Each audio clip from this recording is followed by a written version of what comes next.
Special kurti नेक design जिसको आप घर बैठे आराम से बना सकते हैं। ऐसा मेथड शेयर करूंगी जिसको देखने के बाद आप इसे खुद घर बैठे ट्राई करना चाहेंगे। तो चलिए शुरू करते हैं। बुकरम को डबल फोल्ड करने के बाद मैं ऊपर की तरफ से 2.7 का निशान लगाऊंगी और नीचे की तरफ से 4.2 का निशान लगाऊंगी और इस तरह से एक बहुत ही प्यारा सा मैं नेक कट शेप दूंगी। नेक की लंबाई या चौड़ाई आप अपने हिसाब से भी यहाँ पर रख सकते हैं। मैं आपके साथ सिर्फ मेथड शेयर कर रही हूँ कि इस डिज़ाइन को कैसे बनाना है।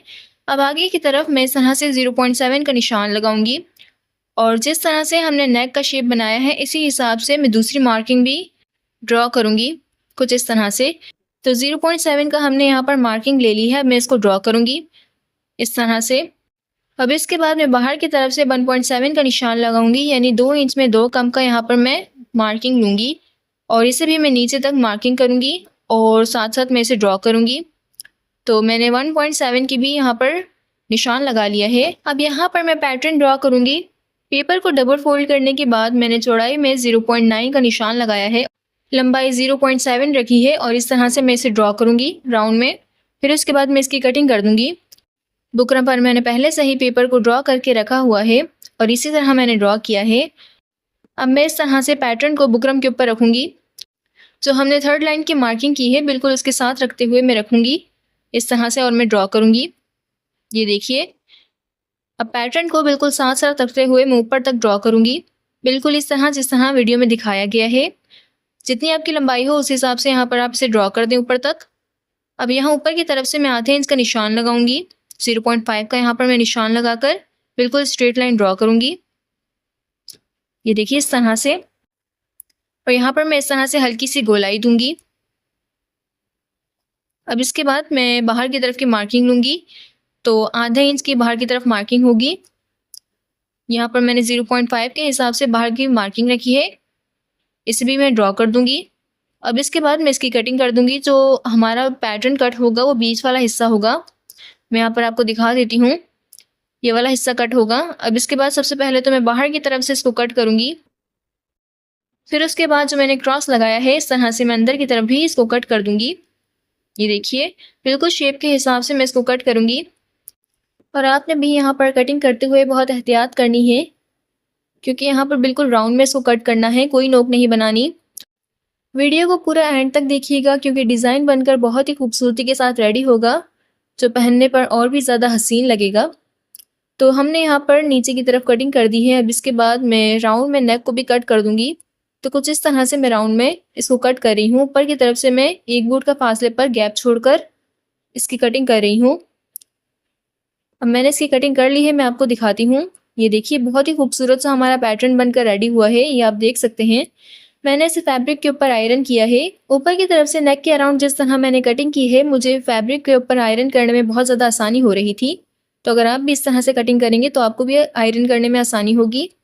तो यहाँ बाहर की तरफ मैंने आधे इंच का फैब्रिक छोड़कर कट कर लिया है। अब जो फैब्रिक मैंने छोड़ा है मैं फैब्रिक ग्लू की मदद से इस तरह से पेस्ट कर दूंगी। आप पेस्ट करने के बाद स्टिचिंग भी कर सकते हैं क्योंकि पीछे की तरफ फोल्ड होकर तुरपाई होनी है। अब मैं मेन फैब्रिक के ऊपर इस तरह से मैं रखूँगी। ये देखिए, हमारा मेन फैब्रिक है, इस तरह से मैं बिल्कुल बीच में रखते हुए इसको स्टिच करूँगी। तो सबसे पहले तो यहाँ मैं बीच में इसको स्टिच करूँगी, फिर उसके बाद मैं ऊपर की तरफ से इसको अभी स्टिच नहीं करूँगी, मैं नीचे की तरफ इसको स्टिच करूँगी। तो कुछ इस तरह से मैं नीचे की तरफ बुकरम के बराबर इसको स्टिच करूँगी। ना ही बुकरम से ज़्यादा दूर इसको स्टिच करूँगी और ना ही बुकरम के ऊपर, बिल्कुल बुकरम के बराबर मैं इसको स्टिच करूँगी। अगर यहाँ तक आपको वीडियो में कुछ भी सीखने को मिला हो तो जल्दी से वीडियो को लाइक कर दें और एक अच्छा सा कमेंट करके बताएं अब तक का डिज़ाइन आपको कैसा लगा। इस तरह की और भी अच्छी अच्छी वीडियोस के लिए मेरे चैनल को सब्सक्राइब करें और हाँ, बेल आइकन का बटन दबाना नहीं भूलिएगा, इससे मेरी वीडियो की नोटिफिकेशन आप तक जल्द ही पहुँच जाएगी।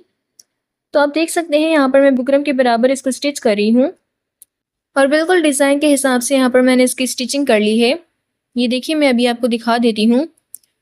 ये आप देख सकते हैं मेरी सिलाइयाँ बहुत ही फिनिशिंग के साथ मैंने नीचे की तरफ इसको स्टिच किया है। तब इसके बाद मैं इस तरह से इसे कट करूँगी। तो सिलाई के बराबर मैं थोड़ा सा फैब्रिक छोड़कर यहाँ पर कट करूँगी। मैं यहाँ पर ज़्यादा फैब्रिक नहीं छोड़ूंगी, तकरीबन 1 बूट या उससे भी कम यहाँ पर मैंने फैब्रिक छोड़ा है। और इस तरह से सिलाई के बराबर आपने कटिंग करनी है। ये देखिए मैं किस तरह से यहाँ पर इसकी कटिंग कर रही हूँ। आपने सिलाई के बराबर ज़्यादा फैब्रिक नहीं छोड़ना, अगर आप ज़्यादा फैब्रिक छोड़ेंगे तो आपको पीछे फोल्ड होने में प्रॉब्लम होगी और आपके डिज़ाइन का शेप बिल्कुल अच्छा नहीं बनेगा। अब कटिंग करने के बाद मैं कट्स लगा लूँगी। तो सभी किनारों की तरफ मैं इस तरह से कट्स लगाऊंगी, बट मैं ज़्यादा डीप में भी कट्स नहीं लगाऊंगी जिससे हमारी सिलाई कट ना हो जाए। और ये देखिए इस तरह से मैंने सभी तरफ कट्स लगा लिए हैं। अब नेक के अराउंड में यहाँ पर आधे इंच का फैब्रिक छोड़कर इस तरह से कट कर दूंगी। ये देखिए नेक के अराउंड में आधे इंच का फैब्रिक छोड़कर कटिंग कर रही हूँ। कटिंग हो चुकी है तो यहाँ पर भी मैं कट्स लगाऊंगी। मैं आपको बता देती हूँ, पहले तो ऊपर की तरफ दोनों इस तरफ मैं कट लगाऊंगी, 1.5 इंच के गैप पर दोनों कट्स इस तरफ भी लगाऊंगी और नीचे की तरफ भी दोनों इस तरह से कट लगाने के बाद मैं बीच में इसको इस तरह से कट लगाऊंगी। तकरीबन यहाँ पर मैंने 7 कट्स लगाए हैं। अब इसके बाद मैं फैब्रिक ग्लू का यहाँ पर इस्तेमाल करूँगी और जो हमने फैब्रिक छोड़ा है इस तरह से मैं अंदर की तरफ पेस्ट कर दूँगी। क्योंकि हमने कट्स लगाए हैं तो ये आराम से पेस्टिंग हो जाएगी। तो दोनों तरफ मैं इस तरह से पेस्ट करूँगी और पीछे वाले फैब्रिक को मैं इस तरह से फोल्ड करूँगी पीछे की तरफ और क्रीज लाइन बनाऊँगी।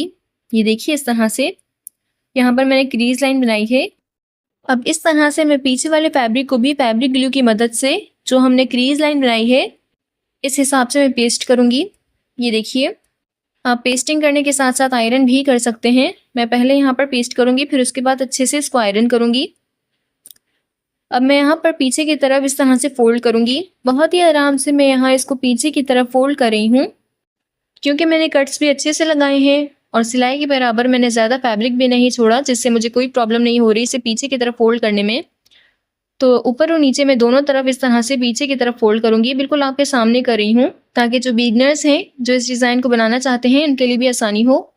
मैं पहले इसे सभी तरफ फोल्ड करूँगी और अपनी नाखून की मदद से अच्छे से शेप दूँगी, फिर उसके बाद मैं आयरन करूँगी। ये देखिए यहाँ पर मैंने इसे अच्छे से आयरन कर दिया है। अब मैं यहाँ ऊपर की तरफ टॉप की सिलाई लगा लूँगी क्योंकि मैंने फैब्रिक को अंदर की तरफ पहले से ही फैब्रिक ग्लू की मदद से पेस्ट कर लिया था, जिससे अब मुझे यहाँ पर सिलाई लगाने में आसानी हो रही है। यहाँ पर मैंने 1.5 इंच के नाप पे अलग पट्टी ली है जिसको इस तरह से मैं फोल्ड करूँगी और यहाँ पर मैं टॉप की सिलाई लगाऊंगी।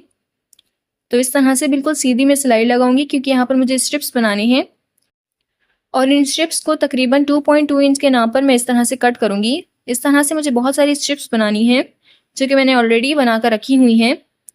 अब इन स्ट्रिप्स को मैं बीच में रखते हुए पेस्ट करूँगी। तो फैब्रिक ग्लू की मदद से मैं सबसे पहले तो बीच में इसको रखते हुए पेस्ट करूँगी। ये देखिए इस तरह से, और एक एक करके मुझे इन सभी स्ट्रिप्स को इस तरह से पेस्ट करना है। पहले मैं पेस्ट करूँगी, फिर उसके बाद मैं इसको स्टिच करूँगी। तो पेस्टिंग की मदद से मुझे स्टिचिंग में आसानी होती है, जिससे सिलाई में फिनिशिंग भी आती है। ये देखिए एक एक करके मैंने इन सभी को पेस्ट कर लिया है। अब मैं यहाँ पर टॉप की सिलाई लगा लूँगी। अगर आप मेरी वीडियो पहली बार देख रहे हैं तो मेरे चैनल को विजिट करना नहीं भूलिएगा। मैंने इस तरह के और भी डिज़ाइंस अपने चैनल पर शेयर किए हुए हैं। प्लेलिस्ट के अंदर भी मैंने इन डिज़ाइंस के अलग अलग सेक्शंस बनाए हुए हैं, आप वहाँ पर भी जाकर उनको चेकआउट कर सकते हैं। लॉन्ग वीडियोस के साथ मैं शॉर्ट्स भी अपलोड करती रहती हूँ और शॉर्ट्स में मैं हर तरह के डिज़ाइन और स्विंग से related tips and tricks share करती रहती हूँ।